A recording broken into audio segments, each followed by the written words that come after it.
जय हिंद दोस्तों। आज हम कवर करेंगे BA third year fifth semester political science यानी राजनीति शास्त्र। पेपर का नाम क्या है दोस्तों? पेपर का नाम है कंपैरेटिव गवर्नमेंट एंड पॉलिटिक्स, तुलनात्मक सरकार और राजनीति, जिसके अंतर्गत हमें यूके, यूएसए, स्विट्जरलैंड और चाइना, इनके संविधान और इनकी राजनीति के बारे में पढ़ना है। ठीक है। पेपर कोड क्या है दोस्तों? पेपर कोड है POL 301। ठीक है। सभी अति महत्वपूर्ण बहुविकल्पी प्रश्न है दोस्तों। सब्जेक्टिव टाइप क्वेश्चन के लिए आप हमारे टेलीग्राम ग्रुप को ज्वाइन करके आप उसमें मैसेज कर सकते हैं। मैं आपको फ्री में UPH प्रोवाइड करा दूंगा। ठीक है। आपको खरीदने की ज़रूरत नहीं है दोस्तों अगर आप चैनल पर नए हैं तो तुरंत सब्सक्राइब कर लीजिए ताकि छठवें सेमेस्टर में भी आप हमारे साथ अच्छे से तैयारी कर सकें। चलिए स्टार्ट करते हैं आज की क्लास। इसमें पहला प्रश्न कह रहा है दोस्तों, किसी राजनीतिक चिंतन ने राजनीति को अधिपति विज्ञान मास्टर साइंस कहा है। किस राजनीतिक चिंतन ने राजनीति को अधिपति विज्ञान या मास्टर साइंस कहा है? मोस्ट इम्पोर्टेंट प्रश्न है। तो अरस्तु ने राजनीति विज्ञान को मास्टर साइंस कहा है। ठीक है, याद रखिएगा। अगला प्रश्न है, निम्नांकित में से किसी देश की तुलनात्मक अध्ययन करने के लिए किसी एक को चुना जाएगा। यानी किसी देश की तुलनात्मक अध्ययन करने के लिए इनमें से किसी एक को चुना जाएगा। तो किसको चुना जाएगा? राजनीतिक दल को भी चुना जाता है दोस्तों, संसद को भी, सेना को भी, यानी उपरोक्त सभी।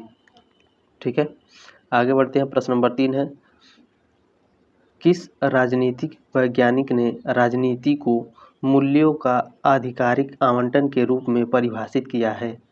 तो इसमें किसने किया है दोस्तों? तो डेविड स्टर्न ने। ठीक है, किस राजनीतिक वैज्ञानिक ने राजनीति को मूल्यों का आधिकारिक आवंटन के रूप में परिभाषित किया है? डेविड स्टर्न ने। दोस्तों एक प्रश्न को 2 बार पढ़ने का एक ही मतलब है, ताकि एक बार में आपको अच्छे से याद हो जाए। ठीक है दोस्तों, ताकि आप परीक्षा में अच्छे नंबर ला सके। दोस्तों आपसे रिक्वेस्ट है, इसे व्हाट्सएप पे जरूर शेयर करिएगा अपने दोस्तों के साथ। ठीक है, आगे बढ़ते हैं। प्रश्न नंबर 4 है दोस्तों, सर्वप्रथम किस चिंतक ने तुलनात्मक विधि का उपयोग किया था? सर्वप्रथम किस चिंतक ने तुलनात्मक विधि का उपयोग किया था? मोस्ट इम्पोर्टेंट प्रश्न है, तो याद रखिएगा। अरस्तु ने सर्वप्रथम तुलनात्मक विधि का उपयोग किया था। प्रश्न नंबर 5 है दोस्तों, निम्नांकित में से कौन सा तुलनात्मक राजनीति एवं सरकार के विषय क्षेत्र में आता है? निम्नांकित में से कौन सा तुलनात्मक राजनीति एवं सरकार के विषय क्षेत्र में आता है?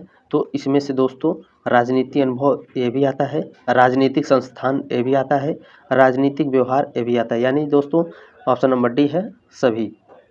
आगे बढ़ते हैं। प्रश्न नंबर 6 है दोस्तों, राजनीति किस भाषा से निकला है? राजनीति किस भाषा शब्द से निकला है? तो याद रखिएगा दोस्तों, राजनीति ग्रीक शब्द से निकला है। ठीक है, प्रश्न नंबर 7 है, निवेश निर्गत उपागम किसके द्वारा विकसित किया गया? निवेश निर्गत उपागम किसके द्वारा विकसित किया गया है? तो याद रखिएगा दोस्तों, डेविड स्टर्न के द्वारा निर्गत निवेश उपागम विकसित किया गया है। प्रश्न नंबर 8 है, मोस्ट इम्पोर्टेंट है, स्पिरिट ऑफ लॉज किसकी रचना है? याद रखिएगा दोस्तों, पुस्तक से 2 से 3 प्रश्न आते हैं। ठीक है, 40 प्रश्न पूछे जाते हैं, जिसमें से 2 से 3 प्रश्न पुस्तक से पूछे जाते हैं। तो आप लोग पुस्तक को ध्यान से पढ़कर जाइएगा। ठीक है, स्पिरिट ऑफ लॉज किसकी रचना है? तो स्पिरिट ऑफ लॉज मॉन्टेस्क्यू की रचना है। आगे बढ़ते हैं। प्रश्न नंबर 9 है दोस्तों, अरस्तु ने कितने संविधानों का अध्ययन किया? तो अरस्तु ने 158 संविधानों का अध्ययन किया। वेरी वेरी मोस्ट इम्पोर्टेंट प्रश्न है, इसे ध्यान से देखिएगा। अरस्तु ने कितने संविधानों का अध्ययन किया है? 158। आगे बढ़ते हैं दोस्तों। प्रश्न नंबर 10 है, ध्यान से देखिएगा, theory and practice of modern government के लेखक कौन है? मोस्ट इम्पोर्टेंट प्रश्न है, theory and practice of modern government के लेखक कौन है? तो याद रखिएगा दोस्तों, हरमन फाइनर। ठीक है, ऑप्शन नंबर डी है। आगे बढ़ते हैं दोस्तों। प्रश्न नंबर 11 है, तुलनात्मक राजनीति का जनक है, यानी तुलनात्मक राजनीति का जनक कौन है? मोस्ट इम्पोर्टेंट प्रश्न है, ये आएगा, जरूर लिख के रख लीजिए दोस्तों। तुलनात्मक राजनीति का जनक कौन है? तो तुलनात्मक राजनीति का जनक अरस्तु है। ऑप्शन नंबर डी है। आगे बढ़ते हैं। प्रश्न नंबर 12 है दोस्तों, समाज के बिना मनुष्य पशु है या देवता? कथन किसका है? समाज के बिना मनुष्य पशु है या देवता, कथन किसका है? तो याद रखिएगा दोस्तों, यह अरस्तु का कथन है। ठीक है, आगे बढ़ते हैं। प्रश्न नंबर 13 है दोस्तों, अरस्तु के अनुसार कौन सरकार सबसे अच्छी है? तो अरस्तू के अनुसार सबसे इनमें से कौन सी सरकार सबसे अच्छी है? लोकतंत्र अच्छी है या पॉलिटी यानी राज्य व्यवस्था, कुलीन तंत्र या राजतंत्र? तो अरस्तू के अनुसार दोस्तों पॉलिटी यानी कि राज्य व्यवस्था सबसे अच्छी सरकार होती है।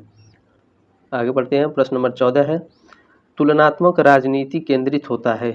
देखिए मोस्ट इम्पोर्टेंट प्रश्न है, ये फंसाऊ क्वेश्चन है, ठीक है। तुलनात्मक राजनीति केंद्रित होता है यानी किस में केंद्रित होता है दोस्तों? तो यह विषय, धर्म और देश तीनों में केंद्रित होता है यानी उक्त सभी, ठीक है। आगे बढ़ते हैं। प्रश्न नंबर 15 है, तुलनात्मक राजनीति सरकारों के विभिन्न प्रकारों व विविध राजनीतिक संस्थाओं का तुलनात्मक अध्ययन व विश्लेषण है। यह कथन किसका है? तो दोस्तों यह कथन एडवर्ड ए फ्रूमैन की है, ठीक है।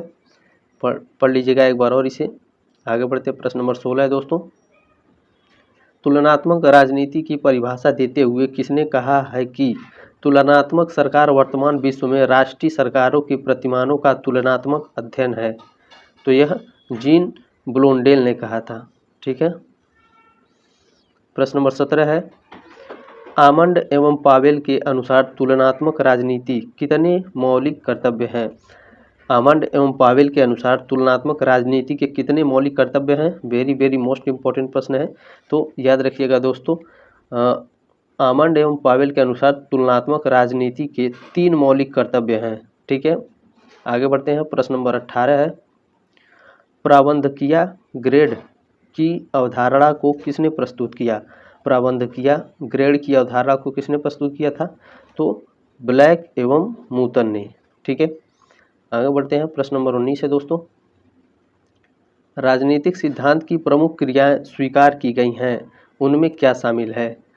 तो इसमें सभी शामिल है दोस्तों, वर्णन, समालोचना, पुनर्निर्माण, ठीक है। राजनीतिक सिद्धांत की प्रमुख क्रियाएं स्वीकार की गई हैं, उनमें क्या शामिल है? वर्णन, समालोचना, पुनर्निर्माण, यानी ऑप्शन नंबर डी है, उपरोक्त सभी। प्रश्न नंबर 20 है, अरस्तू ने किस पद्धति को अपनाकर 158 संविधानों का तुलनात्मक अध्ययन किया? इंपॉर्टेंट प्रश्न है, याद रखिएगा इसे। अरस्तू ने किस पद्धति को अपनाकर 158 संविधानों का तुलनात्मक अध्ययन किया है? तो आगमनात्मक पद्धति को अपनाकर अरस्तू ने 158 संविधानों का तुलनात्मक अध्ययन किया है। आगे बढ़ते हैं। प्रश्न नंबर 21 है, तुलनात्मक सरकार और राजनीति 1968 पुस्तक किसकी रचना है? तो यह पुस्तक दोस्तों माइकल कार्टिस की है, ठीक है। तुलनात्मक सरकार और राजनीति यह 1968 में लिखी गई थी दोस्तों, याद रखिएगा इसे। किसकी पुस्तक है? तो माइकल कर्टिस की। प्रश्न नंबर 22 है, सरकार की किस रूप में द्विसदनवाद एक अनिवार्य विशेषता है? सरकार की किस रूप में द्विसदनवाद एक अनिवार्य विशेषता है? तो यह संघीय है दोस्तों, ठीक है, संघीय व्यवस्था। दोस्तों एक बात, ये ऑब्जेक्टिव क्वेश्चन है, ठीक है। सब्जेक्टिव क्वेश्चन के लिए दोस्तों आप लोगों को क्या करना होगा, चैनल को अभी सब्सक्राइब कर लीजिए ताकि 6वें सेमेस्टर में भी आप हमारे साथ जुड़े रहें। और लिंक दिया गया है डिस्क्रिप्शन में टेलीग्राम ग्रुप का, आप उसे ज्वाइन करके मुझे पर्सनली मैसेज कर सकते हैं ग्रुप में। किस सब्जेक्ट का आपको यूपीएस चाहिए, मैं उसे फ्री में प्रोवाइड कराऊंगा आपको। पूरे यूट्यूब पर जीके जीएस वाला ही एक मात्र चैनल है जो आपको फ्री में यूपीएस प्रोवाइड कराता है किसी भी सब्जेक्ट का, ठीक है।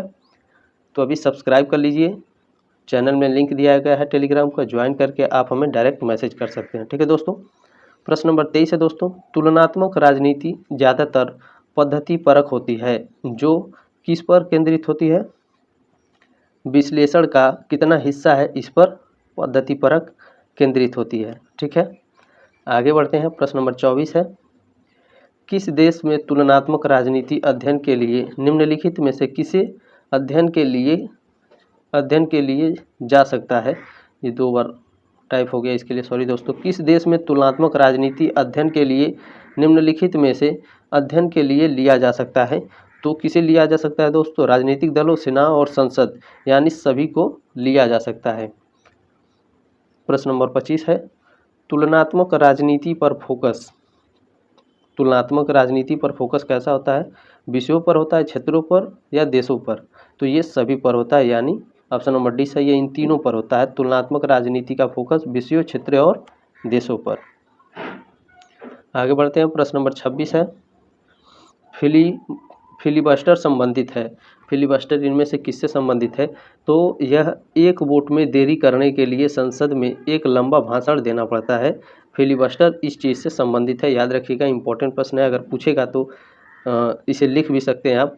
फिलिबस्टर संबंधित है, किससे संबंधित है? एक वोट में देरी करने के लिए संसद में एक लंबा भाषण देना पड़ता है, याद रखिएगा। प्रश्न नंबर 27 है, अमेरिकी स्वतंत्रता की घोषणा कब जारी किया गया था? तो अमेरिकी स्वतंत्रता की घोषणा 1776 ईस्वी में जारी किया गया था। प्रश्न नंबर 28 है, अमेरिकी संविधान में एक प्रस्तावना शामिल है और अमेरिकी संविधान में एक प्रस्तावना शामिल है और क्या शामिल है? इसमें 7 लेख हैं, ठीक है, 7 लेख और एक प्रस्तावना शामिल है। प्रश्न नंबर 29 है, अमेरिकी संविधान किस सिद्धांत पर आधारित है? तो अमेरिकी संविधान अधिकारों का विभाजन पर आधारित है, ठीक है। अमेरिकी संविधान किस पर आधारित है? अधिकारों के विभाजन पर। प्रश्न नंबर 30 है दोस्तों, न्यू सर्जी योजना के द्वारा समर्थित होने की सबसे अधिक संभावना है। न्यू सर्जी योजना के द्वारा समर्थित होने की सबसे अधिक संभावना है, तो सबसे अधिक संभावना होता है दोस्तों छोटी आबादी वाले राज्यों में, ठीक है दोस्तों। क्लास अच्छी लगे तो एक लाइक ज़रूर कीजिएगा और अपने दोस्तों के साथ इसे व्हाट्सएप पे ज़रूर शेयर करिएगा दोस्तों, ताकि वो भी अच्छे तरीके से पढ़ सकें, ठीक है। और चैनल को सब्सक्राइब कर लीजिएगा। टेलीग्राम ग्रुप दिया गया है, उसे लिंक ज्वाइन करके आप हमें डायरेक्टली मैसेज कर सकते हैं। मैं आपको फ्री में यूपीएस प्रोवाइड कराऊंगा 5th सेमेस्टर का। सब्सक्राइब करेंगे तो 6ठे सेमेस्टर में भी आप हमारे साथ जुड़े रहेंगे दोस्तों, ठीक है। मिलते हैं अगले क्लास में, तब तक के लिए जय हिंद, वंदे मातरम।